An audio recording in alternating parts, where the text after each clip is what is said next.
Баршаңызға қайырлы күн. Бүгін мен сіздерге баклажанмен дайындауға болатын екі түрлі салаттың рецептісін ұсынамын.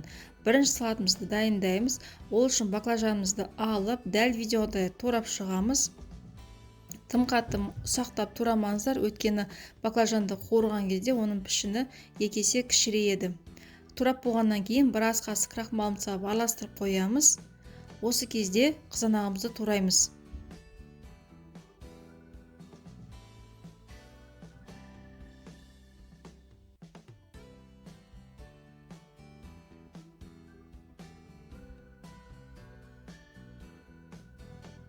Қызанағымызды турап болғаннан кейін қызып тұрған табада баклажандарымызды қуырып аламыз.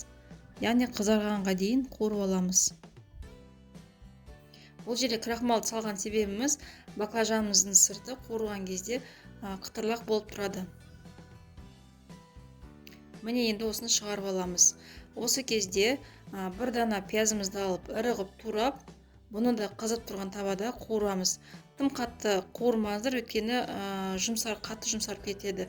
Үстіне бір дана қызыл бұрышты салып, тағы да жақсылап қуырамыз.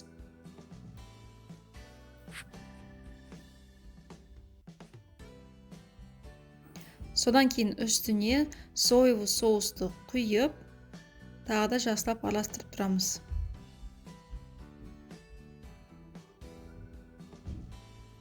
Дайын болған пиязымызды помидор мен баклажан үстіне саламыз. Дәміне қарай тұзды, ас көкті салып жақсылап араластырамыз. Салатымыз дайын. Екінші салатымызды дайындаймыз. Ол менде острый морковный салат с баклажанами деп аталады. Ол үшін арнайы кәрістердің салаттарына арналған терка болу қажет. Осындай теркада мен сәбізімді өткізіп аламын. Өткізіп болғаннан кейін тұзды салып, жақсылап қолымызбен мұжамыз. Мұжған себебіміз сол кезде сәбізден соғы шығып, сәбізіміз жұмсарады. Осы кезде баклажанымызды алып, дәл сәбіз сияқты ұзынша етіп турап шығамыз.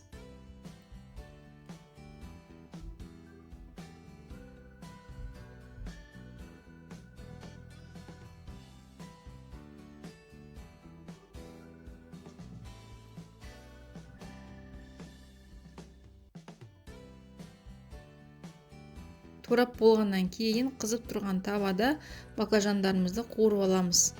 Яғни қызарғанға дейін қуырамыз.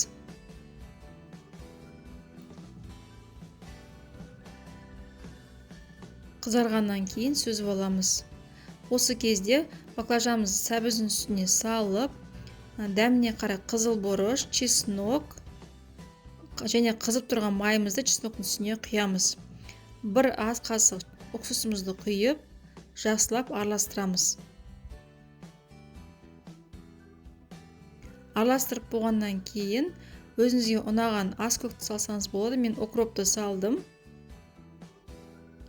Егер сіздер ащы салаттарды жақсы көрсеңіздер, міндетті түрде дайындап көріңіздер. Астарыңыз дәмді болсын.